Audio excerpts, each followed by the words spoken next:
ప్రేక్షకులకు నమస్కారం. నేను మీ డాక్టర్ పిఎస్ సాగర్. ఈరోజు మీకు అవగాహన కలిగించబోయే టాపిక్ వెన్ను సమస్యలు. సో, మన వెన్నుపూస అనేది ఎంత ఇంపార్టెంట్ ప్రతి ఒక్కరికి తెలుసు. ప్రతి ఒక్కరి వాళ్ళ లైఫ్ టైంలో ఎప్పుడో ఒకప్పుడు ఓవర్ స్ట్రెయిన్ అవ్వడం వల్ల మెడ నొప్పి, నడుము నొప్పి, వీపు నొప్పి ఇలాంటి నొప్పులు సర్వసాధారణంగా మనం చూసే ఉంటాము. కొంతమందికి మనం చూస్తూ ఉంటాము విపరీతంగా వాళ్ళకి heavy pains, back pain, neck పెయిన్‌తోని వాళ్ళు రెగ్యులర్ వర్క్ కూడా వాళ్ళు చేసుకోవడానికి చాలా ఇబ్బంది పడతా ఉంటారు. కొంతమంది బెడ్ రిడెన్ కూడా అవుతా ఉంటారు. కొంతమంది సర్జరీ జరిగాక కంప్లీట్‌గా మంచానికి ఎప్పటికి పరిమితం కూడా అవుతా ఉంటారు. అసలు ఈ వెన్ను సమస్య ఏంటి? ఇవి రావడానికి కారణాలేంటి? నివారణ చర్యలేంటి? అంటే మనం అసలు రాకుండా మనం ఎలా మనం మనం కాపాడుకోవచ్చు? ఎన్ని స్టేజెస్‌లో ఈ డ్యామేజెస్ జరుగుతుంది? అండ్ సర్జరీ కాకుండా, పెయిన్ కిల్లర్ కాకుండా దీనికి పర్మనెంట్ సొల్యూషన్స్ ఏవన్నా ఉన్నాయా అనేది దయచేసి ఈ వీడియో లాస్ట్ వరకు కూడా తెలుసుకోండి. పూర్తి అవగాహన కలిగించే పని మీకు చేస్తాను. అందరికీ నమస్తే. మాది కర్ణాటక జిల్లా రాయచూర్. మా బావ బ్యాక్ పెయిన్‌తో 4 సంవత్సరాల నుంచి బాధపడుతున్నాడు. కూర్చోడానికి అవ్వట్లేదు, లేవడానికి అవ్వట్లేదు, కాళ్ళు లాగేయటము అది ఇది. మేము లోకల్ హాస్పిటల్‌కి చాలా హాస్పిటల్‌కి వెళ్ళినాము. ఎక్కడికెళ్ళినా ఆపరేషన్ చేయాలి, సర్జరీ చేయాలని చెప్పినారు. మాకు అది కొంచెం మేము చాలా భయపడిపోయినాము. ఒకరోజు ఇలాగే ఇంటి దగ్గర కూర్చొని యూట్యూబ్‌లో చూసినాము. Road number 2 Hyderabad, road number 2 Banjara hills, Sagar sir అని చెప్పేసి యూట్యూబ్‌లో చూసినాం మేము ఒకరోజు. చూసి ఇక్కడికి రావడం జరిగింది. ఇక్కడికి వచ్చిన తర్వాత సార్‌ని మీట్ అయితే మాకు 4 సంవత్సరాలు బాధపడుతున్న మా బావకి కేవలం 2 నెలల్లోన మొత్తం అంతా క్లియర్ చేసేసినాడు. ఇప్పుడు మామూలుగా నడవగలుగుతున్నాడు ఆయన. ఆయన పనులు ఆయన సొంతంగా చేసుకుంటున్నాడు. ట్రీట్మెంట్ అయితే మాకు బాగా జరిగింది ఇక్కడ. మేము ఏమో అనుకున్నాం ఫస్ట్‌లోన ఎక్కడికెళ్ళినా ఆపరేషన్ చేయాలి అది ఇది అని చెప్పినారు. ఇక్కడ ఆపరేషన్ లేకున్నట్టే మాకు ట్రీట్మెంట్ అయితే చాలా బాగా అయితే జరిగింది. మేము ఎందుకంటే ఇదంతా సార్ చెప్పాలని అయితే లేదు. మా సంతోషంగా చెప్పినాం 10 మందికి ఉపయోగపడాలని. ఎవరికైనా బ్యాక్ పెయిన్ ఉంటే మాత్రం ఇక్కడ అడ్రస్ అయితే Hyderabad Banjara hills road number 2 Sagar sir hospital. అడిగినా ఎవరైనా చెప్తారు. ఇక్కడికి వస్తే మాత్రము మీకు ఏ ప్రాబ్లం ఉన్నా కేవలం 2 మంత్స్ తప్పితే 3 మంత్స్‌లో కంప్లీట్ చేసేస్తాడు సారు. ఓన్లీ గిపరేషన్ ఏముండదు. ట్రీట్మెంట్ మెడిసిన్‌తోనే కంట్రోల్ చేసేస్తాడు. మా బావకైతే 4 సంవత్సరాల కింద చాలా ఇబ్బంది పడినాడు ఆయన. ఇప్పుడైతే ఆయన ట్రీట్మెంట్ 2 నెలలు తీసుకున్న తర్వాత ఆయన పనులు ఆయన సొంతంగా చేసుకోగలుగుతున్నాడు. ఆయన కూర్చోడానికి, లేవడానికి కానీ చాలా ఇబ్బందిగా ఉండేది ఇంతకుముందు ఆయనకి. ఎందుకంటే బైక్ మీద వెళ్ళేటప్పుడు కానీ, ఎక్కడికైనా లాంగ్ డ్రైవ్ చేసేటప్పుడు కానీ చాలా ఇబ్బంది పడేవాడు కూర్చోడానికి, లేవడానికి. ఇప్పుడు సొంతంగా ఎక్కడికైనా బైక్ మీద వెళ్ళగలుగుతున్నాడు ఒక్కడే. ఏమైనా చిన్న పనులు చేసుకోగలుగుతున్నాడు. పొలం పనులు అవి ఇవి ఎక్కువ బరువు పనులు కాకున్నట్ట. ఇప్పుడైతే మాకు చాలా బాగా అనిపించింది. మీరు ఎవరైనా ఇలాంటి బ్యాక్ పెయిన్‌తో బాధపడే వాళ్ళు ఉంటే ఇక్కడ Hyderabad Banjara hills road number 2 Sagar sir దగ్గర మీట్ అవ్వండి. ఆయన ఎటువంటి ప్రాబ్లం ఉన్నా కేవలం 2 నెలలు 3 నెలల్లోనే కంప్లీట్ చేసేస్తారు మీకు. ఫస్ట్ ఆఫ్ ఆల్ ఇది మన వెన్నుపూస మోడల్. సో మనం చూసుకుంటే ఇది మన మెడ భాగం, దీన్ని సర్వైకల్ అంటాము. తర్వాత ఈ మధ్య భాగం అంతా కూడా థొరాసిక్ లేదా డార్సల్ రీజియన్ అంటే మన ఈపు భాగము. తర్వాత ఇది మన బ్యాక్ అండి, మన లోవర్ బ్యాక్, మనం లంబార్ రీజియన్ అంటాము. తర్వాత ఇది మన టెయిల్ బోన్, సాక్రమ్ రీజియన్ అని చెప్పి అంటాము. సో ఇప్పుడు అసలు ఈ వెన్నుపూసకి వచ్చే సమస్యలు ఏంటి, ఎందువల్ల వెన్నుపూస పాడవుతుంది, ఎలా డ్యామేజ్ అవుతుంది మనం చూసుకుందాం. సో దాదాపు సర్వసాధారణంగా ఇదేమి వైరస్ బ్యాక్టీరియాతోని మనకు వెన్ను సమస్యలు ఏం రావు. చాలా రేర్ కేసెస్లో ఏవో మనం లక్షల్లో కోట్లలో ఒకటి రావచ్చేమో కానీ బట్ 99.9% ఇవి జీవనశైలికి సంబంధించిన వ్యాధే అని మనం చెప్పొచ్చు. సో చూసుకుంటే వెన్నుపూస ఎలా పాడవుతుంది స్టేజెస్ వైజ్ మనం మాట్లాడుకుందాము. సో ఫర్ ఆల్మోస్ట్ ఎవ్వరికి ఇప్పుడు ఎంఆర్ఐ తీసినా ఎంతో కొంత డీజనరేషన్, ఎంతో కొంత డ్యామేజ్ అనేది సర్వసాధారణంగా కనబడుతుందండి. ఎవరికి పర్ఫెక్ట్గా లేదు, ఎవరి జీవనశైలి పర్ఫెక్ట్ లేదు, ఎవరికి కూడా వెన్నుపూస కూడా పర్ఫెక్ట్ లేదు. కానీ మనం ఫస్ట్ స్టేజ్, సెకండ్ స్టేజ్లో పెద్దగా మనకు లక్షణాలు ఏం బయటపడవు. అంటే మైల్డ్గా డీజనరేషన్, మైల్డ్గా స్టిఫ్నెస్ ఉంటుంది. కొద్ది నడవడమో లేకపోతే ఏదైనా బాగా ఓవర్ స్ట్రెయిన్ అయినప్పుడు లైట్గా మనకు మెడ నొప్పి, బ్యాక్ పెయిన్ అనిపిస్తుంది.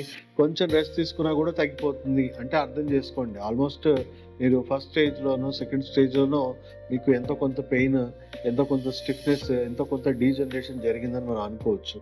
ఎప్పటి నుంచి లక్షణాలు బయటికి ఎక్కువగా కనబడతాయి అంటే థర్డ్ స్టేజ్ నుంచి స్టార్ట్ అవుతుంది. సో ఆల్మోస్ట్ థర్డ్ స్టేజ్కి వచ్చింది అనుకోండి, మనకి ఎంతో కొంత ఈ డిస్క్లలో స్టిఫ్నెస్ రావడము, ఈ డీజనరేషన్ అవ్వడము, హెవీగా స్టిఫ్నెస్ రావడము, కొంతవరకు మైల్డ్గా డిస్క్ ప్రొలాప్సిస్ కూడా అవ్వడము.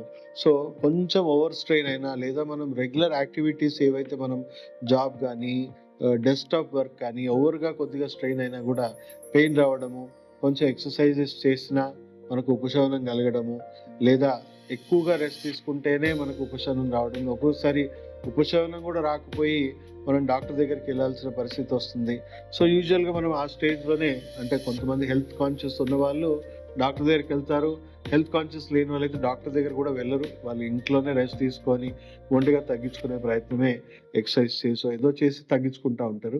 సో అలాంటప్పుడు మనకి ఏం జరుగుతుంది, డాక్టర్ దగ్గరికి పోతే ఒక ఎక్స్రే తీస్తాడు, కొంత గ్యాప్ వచ్చిందమ్మా, ఎందుకంటే డిస్ప్లే కనబడు ఎక్స్రేలో, సో కొంత గ్యాప్ వచ్చింది, కొంచెం స్టిఫ్నెస్ వచ్చింది, ఏం పర్లేదు రెస్ట్ తీసుకోండి, ఓ 2 రోజులు 4 రోజులు పెయిన్ కిల్లర్ వాడేసేయండి, అయినా తగ్గకపోతే ఓ ఫిజియోథెరపీ చేయించుకోండి అని చెప్పేసి మీకు పెయిన్ మేనేజ్మెంట్ ట్రీట్మెంట్ ఇస్తూ ఉంటారు. అండ్ అలాగే కన్సిస్టెంట్గా ఇలాగే డీజనరేట్ అయ్యి, ఇప్పుడు మనం లక్షణాలకే వైద్యం ఇచ్చాము, సో కాబట్టి ఇది ఇంకా డీజనరేషన్ అయ్యి మనకి ఇంకా హెవీగా స్టిఫ్నెస్ క్రియేట్ అయ్యి కర్వేచర్లో కూడా కొంతవరకు డిఫెక్ట్స్ రావడము, లేదా డిస్క్ కొద్దిగా ఎక్కువగా ఎక్స్ట్రీమ్గా ప్రోట్రూడ్ అవ్వడం. మనం డిస్క్ చూసుకుంటే ఇది ఇప్పుడు మన వెన్నుపూసలో ఒక్క సెగ్మెంట్ మాత్రమే, సో దీంట్లో డిస్క్ చూడొచ్చు, ఇక్కడ నరం చూడొచ్చు. సో మన బ్రెయిన్ నుంచి కంప్లీట్గా నర్వస్ సిస్టమ్ అంతా కూడా వెన్నుపూస ద్వారా పాస్ అవుతుంది. సో ఈ సర్వైకల్ రీజన్ నుంచి మన చేతి నరాలన్నీ కూడా పాస్ అవుతూ ఉంటాయి. సో మెడ దగ్గర నరాలు ఏమైనా కంప్రెస్ అయ్యాయి అనుకోండి, విపరీతంగా మెడ నొప్పి, తల నరాలు కంప్లీట్గా కంప్రెస్ అయ్యి తల తిరగడము, తర్వాత వర్టిగో లాంటి కండిషన్స్ రావడము.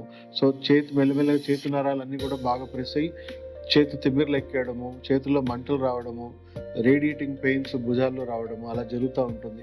అదే మధ్య భాగంలో డీజనరేషన్స్ అయ్యాయి అనుకోండి, ఈపు భాగంలో బాగా క్రాంప్స్ రావడము, పెయిన్స్ రావడము, రేడియేటింగ్ పెయిన్స్ రావడము, లంబార్ రీజన్లో లోవర్ బ్యాక్లో వచ్చింది అనుకోండి, కంప్లీట్గా మనకి సివియర్గా బ్యాక్ పెయిన్స్ రావడము. అండ్ కాళ్ళకు సంబంధించిన నరాలన్నీ ఇక్కడ నుంచే పారుతూ ఉంటాయి కాబట్టి కాళ్ళలో రేడియేటింగ్ పెయిన్స్, మంటలు, బర్నింగ్ సెన్సేషన్స్ ఇలాంటివి వస్తూ ఉంటాయి. సో ఆల్మోస్ట్ 4th స్టేజ్లో చాలా తీవ్రంగా సిమ్టమ్స్ ఉంటాయి కాబట్టి డాక్టర్ దగ్గరికి వెళ్తాము. కొంచెం హెవీగా పెయిన్ కిల్లర్స్, ఈ మధ్య అనస్థీషియా ఇంజెక్షన్స్ కూడా ఇచ్చేస్తున్నారు పెయిన్ మేనేజ్మెంట్కి. సో మేనేజ్మెంట్ ట్రీట్మెంటే జరుగుతుంది. సో 4th స్టేజ్లో కొంతమందికి సర్జరీ సజెస్ట్ చేస్తారు, కొంతమందికి చేయరు. బట్ ఇంకా కొద్దిగా ప్రోగ్రెస్ అయిపోయాక 5th స్టేజ్లో మీ పని మీరు చేసుకునే పరిస్థితులు ఉండరు. హెవీ పెయిన్స్కి మీరు బెడ్ రిడన్కి అయినా కూడా మీకు విపరీతంగా నొప్పులు అలాగే కొనసాగుతూ ఉంటాయి. సో అప్పుడు చూసుకుంటే ఎంఆర్ఐ తీస్తే మీ డిస్క్ హెవీగా ప్రొలాప్స్ అయిపోయి ఉంటుంది, నరం పూర్తిగా కంప్రెషన్లో ఉంటుంది. సో కంపల్సరీ మీకు సర్జరీ అండర్గో కావాలని చెప్తారు. యూజువల్గా ఈ డిస్క్ నరం ఆల్మోస్ట్ బాగా ప్రెస్ అయిపోయి ఉంటుందండి, బాగా విపరీతంగా ప్రెస్ అయిపోయి ఉంటుంది. సో ఆ డిస్క్ని ట్రిమ్ చేసేటప్పుడు, డిస్క్ని సర్జికల్గా మీరు కట్ చేసేటప్పుడు నరానికి కొంచెం అన్న దెబ్బ తగులుతుంది. దానివల్ల నరం కంప్లీట్గా ఎప్పటికీ సిగ్నల్స్ అనేవి కంప్లీట్గా బ్లాక్ అయిపోయి మీకు నొప్పి ఉండదు, స్పర్శ కూడా పోతుంది. సో ఒకవేళ లంబార్ రీజన్లో మనకు సర్జరీస్ ఫెయిల్ అయ్యాయి అనుకోండి, కాళ్ళు పడిపోవడము, అదే మెడ రీజన్లో మనకు సర్జరీ ఫెయిల్ అయిందంటే పర్మనెంట్గా కాళ్ళు చేతులు పడిపోవడానికి జరుగుతూ ఉంది, ఇప్పుడు జరుగుతుంది అదే అండి. సో ఇక్కడ మనం అప్రోచ్ చూడండి, ట్రీట్మెంట్ అప్రోచ్ చూడండి. మనకి లోపల ఫస్ట్ ఇవి ఎందుకు డ్యామేజ్ అవుతున్నాయి, వెన్నుపూస డైరెక్ట్గా వెన్నుపూసలో మీకు ఏదైనా బయట నుంచి ఏదైనా గుద్దింది, యాక్సిడెంట్ అయింది, లేదా కింద పడి కదిలింది అంటే ఏ ప్రకృతి సహజమైన డ్యామేజ్ జరగలేదు, ఆర్టిఫిషియల్గా బయట నుంచి జరిగింది అనుకుందాం, దానికి మనం ఒప్పుకుందాం కరెక్టే అని. బట్ చాలా మందికి 90% జీవనశైలి వ్యాధులతోనే వస్తున్నాయి. మనం టైంకి తినట్లేదు, ఇక్కడ మన జీర్ణకోశం ఉంటుంది, ఇక్కడ మన యూరినరీ బ్లాడర్ సంబంధించింది ఉంటుంది. సో టైంకి తినట్లేదు, మన గట్ హెల్త్ పాడవుతుంది, యాసిడ్స్ పెరిగిపోతూ ఉన్నాయి, రాంగ్ హ్యాబిట్స్ ఉన్నాయి మనకి. సో దానివల్ల మన గట్ హెల్త్ పాడవుతుంది, టాక్సిసిటీ పెరుగుతూ ఉంది. సో వీటి నుంచి వచ్చే విషవాయువులన్నీ తగిలి ఈ వెన్నుపూస అంతా కూడా ఒక పచ్చి కొమ్మ నుంచి ఎండు కొమ్మలాగా డీహైడ్రేట్ అయిపోయి లోపటి నుంచి స్ట్రక్చరల్గా వీక్నెస్ వచ్చి మెల్లిమెల్లిగా దాని ఒరిజినల్ కర్వేచర్లో డిఫెక్ట్స్ రావడము, డీజనరేట్ అయిపోయి డిస్కులు డీహైడ్రేట్ అయిపోయి చిరిగిపోయి డిస్కులు ప్రోట్రూడ్ అవ్వడము, నరాలు తీవ్రంగా కంప్రెస్ అవ్వడం జరుగుతుంది. సో ఇక్కడ అర్థం చేసుకోవాల్సింది ఏంది, ఇప్పటి వరకు మీకు చెప్పిన ట్రీట్మెంట్లో ఈ గట్ హెల్త్ని రీసెట్ చేయడం కానీ, ఇన్ఫ్లమేషన్ని తగ్గించడం కానీ, లేదా కొన్ని కేసెస్లో ఆటోఇమ్యూన్ డిసార్డర్స్ అంటే యాంకిలోజింగ్ స్పాండిలోసిస్ అంటాం, మొత్తం వెన్నుపూస డీహైడ్రేట్ అయిపోతుంది, డీజనరేట్ అయిపోతుంది, ఫ్యూజ్ అయిపోతూ ఉంది. సో ఈ లక్షణాలకే వైద్యం ఇస్తున్నాం కానీ రోగ మూలాలని కంప్లీట్గా నెగ్లెక్ట్ చేయడం వల్ల రోగం అనేది ఏ స్టేజ్లో కూడా ఆగట్లేదు. అండ్ లాస్ట్ స్టేజెస్లో చూసుకుంటే ఇది చాలా స్ట్రక్చరల్గా హెవీ వీక్నెస్ వల్ల మీరు చేసుకునే చిన్న చిన్న దినచర్య యాక్టివిటీస్ కూడా ఎక్కువ ప్రెషర్ బిల్డ్ చేసి ఇంకా ఎక్కువ స్ట్రక్చరల్గా టేర్ డ్యామేజ్ యాడ్ చేస్తూ ఉంటాయి.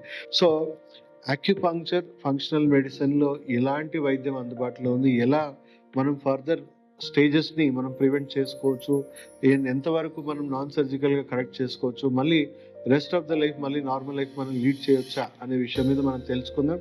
సో ఫస్ట్ ఆఫ్ ఆల్ ఏ పేషెంట్కైనా కూడా థర్డ్ స్టేజ్ వచ్చినా, ఫోర్త్ స్టేజ్ వచ్చినా, ఫిఫ్త్ స్టేజ్లో మనకి 50% ఎందుకంటే ఆల్రెడీ హెవీగా స్ట్రక్చరల్ డ్యామేజ్ అయిపోయింది, ఇంకా సర్జికల్గా అది సక్సెస్ అవ్వదు, నాన్ సర్జికల్గా అట్లీస్ట్ మనకు 50% ఛాన్స్ ఉంటుంది. అండ్ ఫోర్త్ స్టేజ్లో ఉన్న వాళ్ళు డెఫినెట్లీ నాన్ సర్జికల్గా రికవర్ అవుతారు, బట్ వాళ్ళు పూర్తికి 100% సామర్థ్యంతో వాళ్ళు జీవితాంతం వర్క్ చేయలేరు. కేవలం 60 to 80% మధ్యలో సామర్థ్యంతోనే వాళ్ళు జీవితాంతం వర్క్ చేసుకోగలరు. థర్డ్ స్టేజ్లో ఉన్నవారు ఆల్మోస్ట్ 90% మళ్ళీ నార్మల్సీ రిటర్న్ చేసుకోవచ్చు. అంటే ఎంత అర్లీ స్టేజ్లో ఈ వైద్యం స్టార్ట్ అవుతే అంత మంచిదని మనం గ్రహించాలి. సో ఫస్ట్ పేషెంట్కి కాజ్ ఆఫ్ డ్యామేజ్ ఐడెంటిఫై చేస్తాం, ఎందువల్ల వెన్నుపూస డీజనరేట్ అవుతుంది, డ్యామేజ్ అవుతుంది అనేది మనము వాళ్ళ జీవన విధానం ఎలా ఉంది, ఆహార విధానం ఎలా ఉంది, అండ్ వాళ్ళ బాడీలో ఎలాంటి టాక్సిన్స్ ఉన్నాయి, ఎలాంటి ఫంక్షనల్ డిఫెక్ట్స్ ఉన్నాయి, గట్ హెల్త్ ఎలా ఉంది, ఇమ్యూన్ సిస్టమ్ ఎలా వర్క్ చేస్తుంది. సో డ్యామేజ్కి పూర్తి కారణాలు తెలుసుకొని పార్ట్స్ మార్చుకోవడం బెటరా లేకపోతే వ్యవస్థని సరి చేసుకోవడం బెటరా. సో మేము వాళ్ళకి పూర్తిగా diet, life style, medicine, treatment ఇచ్చేసి లోపల జరిగే కణాల లెవెల్లో డ్యామేజ్ అంతా కూడా ఆగిపోయేలాగా అండ్ దీనికే స్ట్రెంగ్త్ రీజనరేషన్ వచ్చేలాగా మళ్ళీ ఎండు కొమ్మ నుంచి పచ్చి కొమ్మలాగా మారడానికి మళ్ళీ మ్యాక్సిమం స్ట్రెంగ్త్ లైఫ్ రిటైన్ అవ్వడానికి కావాల్సిన పోషకాలు ఇచ్చుకుంటూ అక్యుపంక్చర్లో నాన్ సర్జికల్ ప్రోటోకాల్స్ ఉన్నాయి, నాన్ సర్జికల్ ట్రీట్మెంట్స్ ఉన్నాయి. సో వెంట్రుక మందం సూది ఒక డిస్క్లో మనం ఇక్కడ నుంచి రెండు వైపుల నుంచి ఇన్సర్ట్ చేసి ఒక ఎలక్ట్రోడ్స్ లాగా పెట్టి దీనికి ఎలక్ట్రోమాగ్నెటిక్ స్టిమ్యులేషన్స్ తరంగాలు మనం ఇస్తూ ఉంటాం. సో ఇలా స్టిమ్యులేట్ చేస్తూ ఉంటాం. సో పేషెంట్ కండిషన్ బట్టి ఆ డిస్క్ ప్రొలాప్సిస్ బట్టి వాళ్ళ ఎంఆర్ఐని అన్ని స్టడీ చేసి ఎన్ని సెషన్స్లో మనం నాన్ సర్జికల్గా ఈ కరెక్షన్ చేయొచ్చు అని చెప్తాము. యూజువల్గా క్రానిక్ కేసెస్లో మాకు 2 months ట్రీట్మెంట్లో మేము కంప్లీట్గా రికవర్ చేయొచ్చు. అంటే దాదాపు 4th, 5th స్టేజ్లో ఉన్న వాళ్ళకి 2 months to 3 months కూడా పట్టొచ్చు. అక్యూట్ స్టేజ్ ఉంటే 1 to 2 months లోపే మనం ఈ నాన్ సర్జికల్ కరెక్షన్ చేయొచ్చు, అంటే almost 3rd to 4th stage ఉన్న వాళ్ళకి. సో తక్కువ టైంలోనే మనము ఆ డిస్క్లు ఏవైతే ఉన్నాయో, ఏవైతే ఈ నాన్ సర్జికల్ ట్రీట్మెంట్స్ అంటే మిమ్మల్ని కొయ్యకుండా, మిమ్మల్ని డ్యామేజ్ చేయకుండా, మీ నరాల మీద ఎలాంటి డ్యామేజ్ గురి చేయకుండా మనం డిస్క్లని మళ్ళీ వెనక్కి రీసెట్ చేయడము. ఒకవేళ డిస్క్లు కదిలే పొజిషన్లో లేవనుకోండి, మెల్లిగా న్యూరోఫిజియాలజీ మారుస్తాం, అంటే మెల్లిమెల్లిగా స్టిమ్యులేట్ చేసుకుంటూ నరాలని కొద్దిగా డీవియేట్ చేయడం వల్ల వాటి మీద ఉన్న ఒత్తిడి తగ్గిపోయి మీకు ఎలాంటి పెయిన్ అనేది, రేడియేటింగ్ పెయిన్స్ అనేవి ఉండకుండా చేయొచ్చు. అండ్ ఎంత అర్లీ స్టేజ్లో మనం ఈ ట్రీట్మెంట్ స్టార్ట్ చేస్తే అంత తక్కువ డ్యామేజ్తో, అంత తక్కువ ట్రీట్మెంట్తో మనం బయటపడవచ్చు.